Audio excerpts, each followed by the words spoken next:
To video number 2.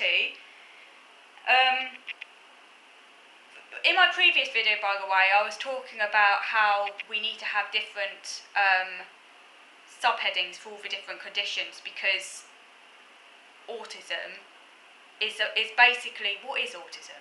Because it covers so many different conditions. For example, I came across recently someone called Amanda Cook, who's been doing a talk. She does lots of talks on autism and girls. Okay, so Amanda Cook, look her up if you want to. She's a UK teacher. She's a CEO. She's founder and director of Autism South East, and she's the founder of Autistic Teachers on Facebook. She's a speaker on autism. She's a full-time primary school teacher. Take that one in. Full-time primary school teacher, very responsible. She's a mum to 4 children, 3 of whom have been diagnosed autistic, and she's diagnosed autistic herself. And I was like reading this and I was thinking, seriously, just seriously, man, I'm autistic, but that is not what I have. Do you know what I mean? It's like, we don't have the same condition, do we? Do you know what I mean? We just do not have the same condition. I'm clinically significantly impaired. I'd love to be able to do that. I mean, to be a primary school teacher on its own without raising 4 kids, maybe, just maybe, a really high-functioning autistic person who doesn't have any other handicaps might be able to do that. I bet they would experience a great deal of difficulty doing it. It's possible. But to do that and to raise 4 kids, I don't know, it's like a whole picture, isn't it? It's just like, seriously, I don't get it. But anyway, obviously she's got some problems or she wouldn't be diagnosed autistic, but I'm sort of thinking to myself, don't they need to create more specifiers, because it's not what I have. Like, if I could do all of that, I wouldn't call myself disabled, even if I had problems, because I'd still be able to function and do, like, you know what I mean? I'm not saying these people don't have problems. Clearly they do have problems. They're probably under a great deal of stress, and they might have burnout and all sorts of other things. A lot of them do. But at the end of the day, that requires a lot of ability to do all of that. And somewhere down the line, they must have pretty good brain to manage it, right? I can't do that. Anyway, that's a whole other debate. But I think they do need different specifiers. I just need to split the category. Calling it all autism just does not make sense. Excuse me. Another thing. So I was just scouting along some forums recently. I did a review on the Christine McGuinness documentary, and I was on a forum recently. It was Autistic Girls Network, and it was a group of women, and they were looking at the Christine McGuinness documentary on autism, and they were talking about self-diagnosis. See my other video for that. I don't agree with self-diagnosis. And one of the questions on the forum was, have any older ladies decided to trust their gut and not seek a formal diagnosis? I'm just about able to keep it all together, fighting for daughter. I don't have the capacity to fight for a diagnosis for myself when I can just say, I am, and people will hopefully accept it. I won't. Another one said, I'm not pursuing mine. I have 3 kids to fight for. 3 kids! I'm 40. I survived this long. Well, again, you're not autistic then, are you, if you can survive? Do you know what I mean? It's like, seriously, I got diagnosed like 21, because I couldn't hold myself together, because I couldn't function, because I couldn't adult. It's like, what? Anyway, I'm 56, not sure can be bothered to go through with it. Trying to get support for daughter.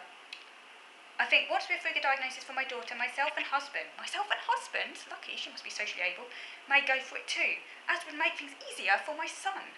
If, when he needs to journey a pathway, that's not why you get diagnosed. You get diagnosed because you're clinically significantly impaired, socially. But yeah, pursuing a diagnosis for self, partly so you can have kinship with son, and partly to provide family history for daughter, should she ever want to get diagnosed. See, it's all for validation reasons. That's not why you go and get a diagnosis. You get a diagnosis because you're clinically significantly impaired, particularly in social areas, which clearly none of these people are. Okay, you know what I mean? Anyway, at the moment, I'm becoming more comfortable identifying as neurodivergent. Now both children are on pathway, not going for assessment, comfortable with who I am, and don't feel would benefit for having a formal diagnosis when you're clearly not autistic, and are you? Yeah, that's just a few comments I came across on a forum, because I'd seen a Christine McGuinness documentary, perfectly able, socially competent women thinking they're autistic, you know what I mean? but reading that, I'm like, no, I don't think most of them are, to be honest. In fact, probably none of them are.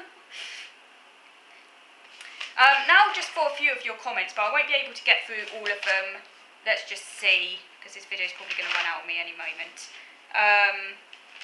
There was, of course, another documentary recently which I might do a review on. It's pretty harrowing, Dispatches, Locked In, and this was showing a really hard phase of autism, which was good to see it aired, by the way, even though it was rather harrowing to watch. I might come back to that, but hang on, just having a look at your comments here. So one of you talking about concept creep drew attention to a language analogy. The Romance languages all share common origin in Latin. There's degrees of mutual intelligibility, and the lines that we draw between these languages have a degree of arbitrariness. Italian and Spanish are two related but distinct languages. The question is a concept helpful in providing greater understanding or not? The concept Spanish is helpful as it helps us understand how all forms of speech we call Spanish are related to one another, take a place they evolved, etc. And this would be obscured if we just called Spanish a modern Latin dialect.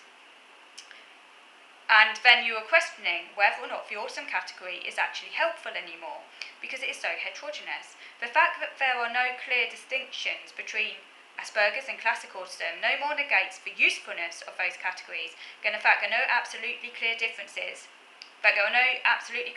between related languages negates the usefulness of those categories.